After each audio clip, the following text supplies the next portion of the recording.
اعوذ باللہ من الشیطان الرجیم بسم اللہ الرحمن الرحیم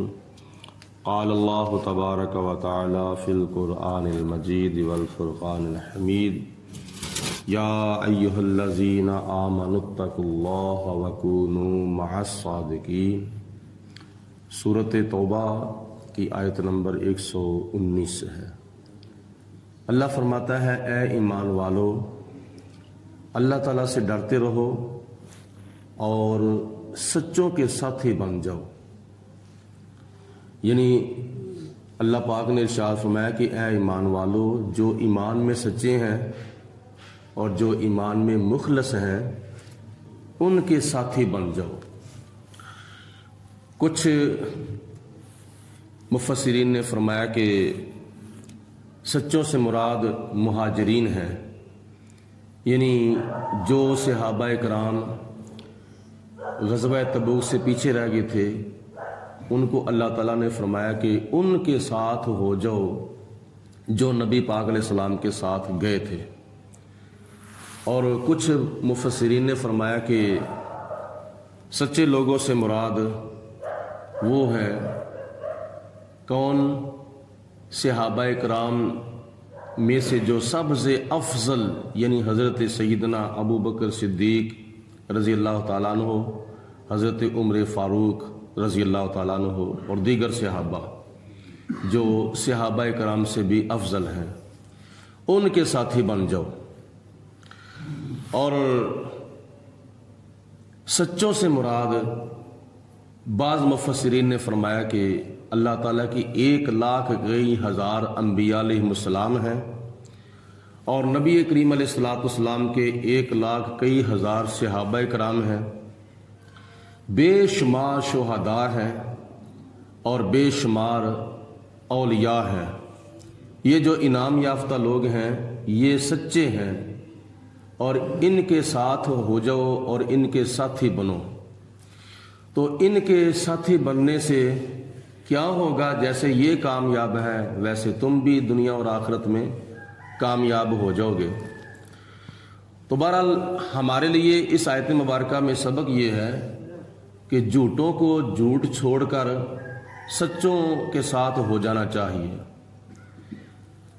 گناہ گاروں کو گناہ چھوڑ کر پرہیزگاروں کے ساتھ ہو جانا چاہیے، غافلوں کو غفلت کو چھوڑ کر اللہ تعالیٰ کے ذکر میں اور آخرت کے فکر میں جو لوگ لگے ہوتے ہیں ان کے ساتھ مل جانا چاہیے، بے نمازوں کو غفلت اور سستی کوتاہی چھوڑ کر نمازیوں کے ساتھ مل جانا چاہیے، شیطان کے پیرکاروں کو شیطان کی پیروی چھوڑ کر اللہ کے نیک بندے خدا کے جو مقرب بندے ہیں ان کے ساتھ مل جانا چاہیے۔ جڑا اللہ دے ولیاں دا کردا اے سنگ، اس کچ تے بھی آندا اے ہیرے دا رنگ، اس ہیرے دا کوڈی بھی رہندا نہیں مل، جڑا گر جاوے ٹوٹ کے کسے ہار چوں۔ شیطان اللہ کے قریب تھا لیکن اللہ تعالیٰ کے پیارے نبی حضرت آدم علیہ السلام کی بے حرمتی اور گستاخی کرنے کی وجہ سے خدا کی ذات بابرکات نے اس کو لعنت کا توق ڈال کر جنت سے باہر نکال دیا۔ بلم بن باورا جس کا واقعہ آپ نے پیچھے سنا تھا، جو کہ حضرت موسیٰ علیہ السلام کے زمانہ مبارکہ میں ہوا تھا، بڑا وہ مستجاب الدعوات تھا، اس کی ہر دعا قبول ہوتی تھی، لیکن موسیٰ علیہ السلام کے خلاف بد دعا کرنے کی وجہ سے خدا تعالیٰ نے اس کی زبان کو کتے کی زبان کی مانند بنا دیا تھا اور وہ مردود ہو گیا، مقہور ہو گیا، ملعون ہو گیا۔ تو اللہ تعالیٰ کے جو نیک بندے ہیں ان کے ساتھ ہونے سے دنیا اور آخرت میں بڑے انعامات ملتے ہیں۔ قرآن پاک میں اللہ تعالیٰ نے اس کی کئی مثالیں بیان فرمائی ہیں، بلکہ اگر غور کیا جائے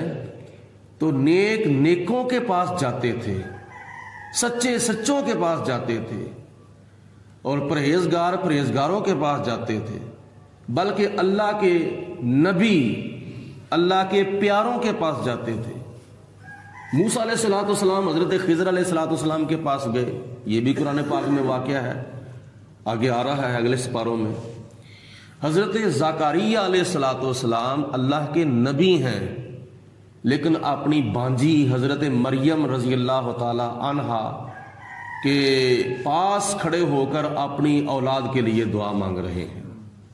حالانکہ اللہ کے نبی کا ہر وقت ڈائریکٹ اللہ تعالیٰ سے رابطہ رہتا ہے۔ نمبر 2، خدا کی ذات بابرکات ہر وقت ہر جگہ پہ موجود ہے۔ حضرت زکریا علیہ السلام چاہتے تو کسی اور جگہ پہ بھی دعا مانگ سکتے تھے، لیکن جناب زکریا علیہ السلام نے اپنی بانجی کے پاس اپنی اولاد کے لیے دعا مانگی تھی کہ یا پروردگار عالم مجھے اولاد عطا فرما، میرے بال سفید ہو چکے ہیں، میری بیوی بانجھ ہو چکی ہے اور میں بوڑھا ہو چکا ہوں، ابھی تک اولاد کی نعمت نہیں ملی۔ تو اللہ تعالیٰ کی ذات بابرکات نے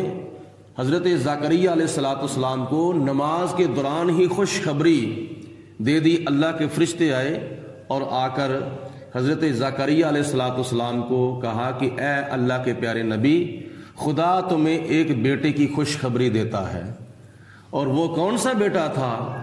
حضرت یحییٰ علیہ السلام، حضرت زکریا علیہ السلام کے بیٹے۔ یہ ہمارے لیے سبق ہے کہ جب وہ نبی ہو کر، اللہ کے پیارے ہو کر، اللہ کے پیاروں کے پاس جا کے دعا مانگتے ہیں، تو آج ہمارے لیے کون سی چیز رکاوٹ ہے کہ ہم اللہ کے پیاروں کے پاس جا کے دعا مانگیں؟ دعا تو اللہ تعالیٰ سے مانگنی ہے، کسی بزرگ کے آگے تو دعا نہیں مانگنی۔ اگر دعا کسی اللہ والے کے پاس جا کر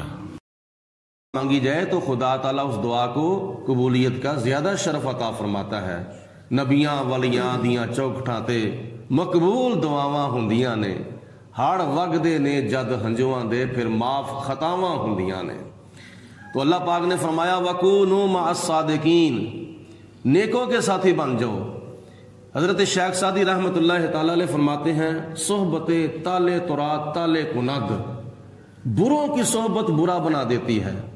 صحبت سالے ترا سالے کند، نیکوں کی صحبت نیک بنا دیتی ہے۔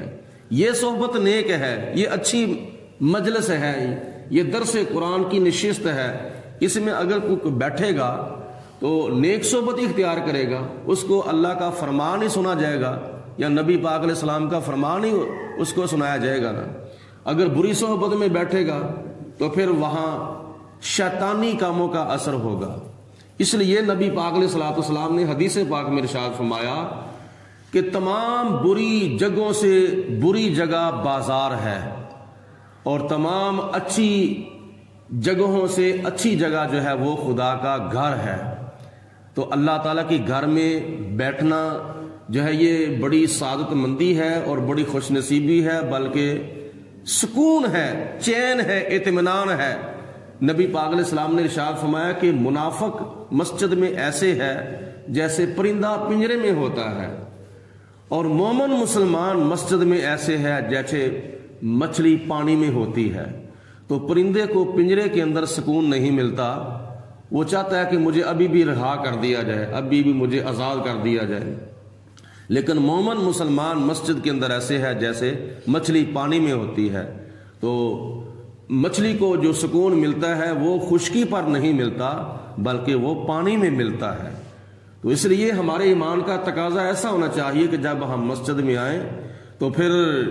کیا نام ہے، ہمیں سکون ملنا چاہیے، ہمیں چین ملنا چاہیے، ہمیں راحت و لطافت ملنی چاہیے۔ بلکہ نبی پاک علیہ السلام نے ایک حدیث پاک میں یہ ارشاد فرمایا کہ قیامت کے دن، جس دن عرش الہی کے سوا کسی چیز کا سایہ نہیں ہوگا، نہ وہاں کوئی درخت ہوگا، نہ وہاں کوئی سائبان ہوگا، نہ وہاں کوئی دیوار ہوگی۔ آج تو جب سورج طلوع ہوتا ہے دیوار آگے آ جاتی ہے تو ایک طرف دھوپ ہوتی ہے، دوسری طرف سایہ ہوتا ہے۔ درخت ہوتا ہے تو اس کے اوپر دھوپ ہوتی ہے، نیچے اس کے سایہ ہوتا ہے۔ سائبان لگا ہو تو اس کے اوپر دھوپ ہوتی ہے، نیچے اس کے سایہ ہوتا ہے۔ نبی پاک علیہ السلام نے فرمایا کہ قیامت کے دن کوئی شے نہیں ہوگی، کل من علیہا فان، ہر شے فنا ہو جائے گی،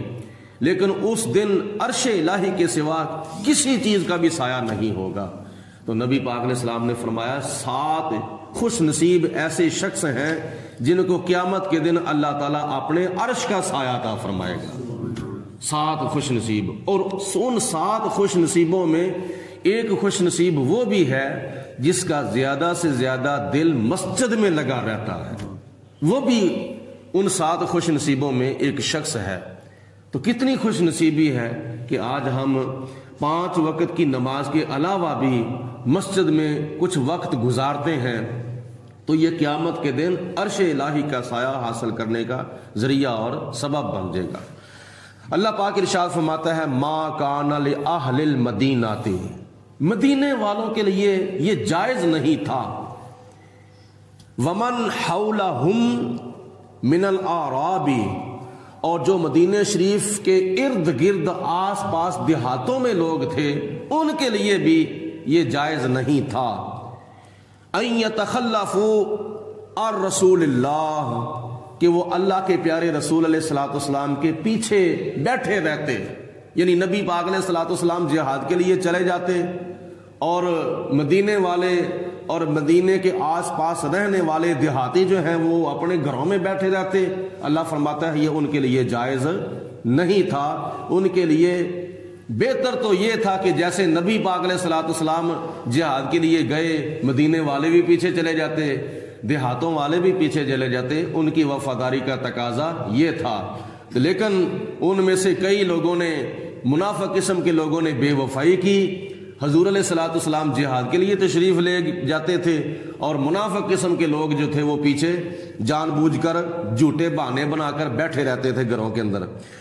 نمبر 2، ولا یرغبون بانفسہم عن نفسہ، ان کے لیے یہ بھی جائز نہیں تھا کہ وہ نبی پاک علیہ الصلوۃ والسلام کی جان کا فکر کرنے کی بجائے اپنی جان کا فکر کرتے، یعنی ان کو نبی پاک علیہ الصلوۃ والسلام سے بڑھ کر اپنی جانیں عزیز ہوتی، ان کے لیے یہ بھی مناسب نہیں تھا، بلکہ ان کو چاہیے یہ تھا کہ نبی کریم علیہ الصلوۃ والسلام کی جان ان کو زیادہ عزیز ہوتی، اپنی جان کی پرواہ نہ کرتے،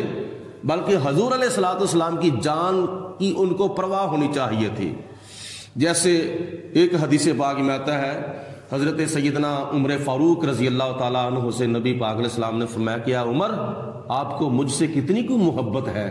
تو جناب عمر فاروق نے عرض کی یا رسول اللہ، مجھے ہر شے سے زیادہ آپ سے محبت ہے، مگر ایک چیز ایسی ہے اس سے زیادہ آپ سے میں محبت نہیں کرتا۔ فرمایا وہ کون سی چیز ہے؟ عرض کی یا رسول اللہ میری جان، میں اپنی جان سے زیادہ آپ سے محبت نہیں آپ سے محبت نہیں کرتا۔ تو نبی پاک علیہ السلام نے فرمایا عمر، ابھی تک جو ہے وہ کام نہیں بنا، ابھی تک بات نہیں بنی، ابھی تک ایمان کا تقاضا پورا نہیں ہوا۔ پھر جناب عمر فاروق نے عرض کی یا رسول اللہ، اب میں اپنی جان سے بھی زیادہ بڑھ کر آپ سے محبت کرتا ہوں۔ تو حضور علیہ السلام نے فرمایا اب تمہارا ایمان جو ہے وہ مکمل ہوا ہے۔ دوسری روایت میں آتا ہے کہ جب نبی پاک علیہ السلام ہجرت فرما کر مدینہ المنورہ تشریف لے جا رہے تھے تو راستے کے اندر غار ثور کا مقام آ گیا، تو جناب ابوبکر صدیق رضی اللہ تعالیٰ عنہ جب حضور علیہ الصلوۃ والسلام کے ساتھ جا رہے تھے تو اچانک کبھی آگے ہو جاتے ہیں، اچانک پیچھے ہو جاتے ہیں،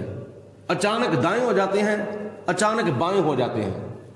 تو حضور علیہ السلام نے فرمایا پیارے صدیق یہ کیا کر رہے ہو؟ کبھی آگے کبھی پیچھے، کبھی دائیں کبھی بائیں، اور فٹافٹ جلدی جلدی۔ تو عرض کی یا رسول اللہ، میں یہ خیال کرتا ہوں کہیں کسی پتھر کے پیچھے یا کسی درخت کے پیچھے کوئی دشمن نہ چھپا ہوا ہو، کہیں وہ آپ کی طرف تیر نہ پھینک دے، آپ کو نقصان نہ پہنچائے، آپ کو پتھر نہ مارے۔ میں یہ چاہتا ہوں کہ اگر کوئی درخت کے پیچھے چھپا ہوا دشمن آپ کی طرف تیر پھینکے تو سب سے پہلے مجھے لگنا چاہیے، اگر کوئی پتھر پھینکے تو سب سے پہلے مجھے لگنا چاہیے۔ وہ پتھر آپ تک نہیں پہنچنا چاہیے، وہ تیر آپ تک نہیں پہنچنا چاہیے، بلکہ وہ مجھ تک پہنچنا چاہیے، یعنی وہ مجھے تکلیف ہو، آپ کو تکلیف نہیں ہونی چاہیے۔ اور یہی مظاہرہ غار ثور کے اندر نبی پاک علیہ الصلوۃ والسلام کے ساتھ وفا کرتے ہوئے جناب صدیق اکبر نے کیا تھا کہ جب سانپ کبھی ادھر جا رہا تھا، کبھی ادھر جا رہا تھا، کبھی ادھر جا رہا تھا، سارے سوراخ بند تھے، لیکن ایک سوراخ ایسا تھا جس کے اوپر ایک انسان کی ایڑی پڑی ہوئی ہے۔ تو سانپ نے بڑی کوشش کی کہ صدیق اکبر ایڑی کو پیچھے کر لیں، لیکن آپ نے پیچھے نہیں کی، حتیٰ کہ اس نے ڈنگ مار دیا حضرت صدیق اکبر کی ایڑی کے اوپر۔ یہ بھی جناب صدیق اکبر رضی اللہ تعالی عنہ کا ایک وفا کا تقاضا تھا کہ کوئی چیز میرے پیارے آقا کو نقصان نہ پہنچائے، اگر نقصان پہنچے تو مجھے ہی پہنچے۔ اس کو کہتے ہیں نبی پاک علیہ السلام کی جان کی حفاظت۔ تو اللہ فرماتا ہے کہ مدینے والوں کے لیے یہ چیز بھی مناسب نہیں تھی کہ وہ اپنی جان کی پرواہ کرتے، بلکہ ان کو چاہیے تھا کہ وہ نبی پاک علیہ الصلوۃ والسلام کی شان کا، حضور علیہ الصلوۃ والسلام کی ذات کا اور آپ کی جان کا تحفظ کرتے۔ ذالک بانہم لا یصیبہم، اصل بات یہ ہے کہ ان کو جو نبی پاک علیہ الصلوۃ والسلام کے ساتھ غلام گئے ہوئے ہیں جہاد پر، راستے کے اندر یا جہاد کے موقع پر میدان جہاد میں ان کو جو بھوک پہنچی ہے، ولا نصب، اور جو ان کو تھکاوٹ پہنچی ہے، جو ان کو مشقت پہنچی ہے،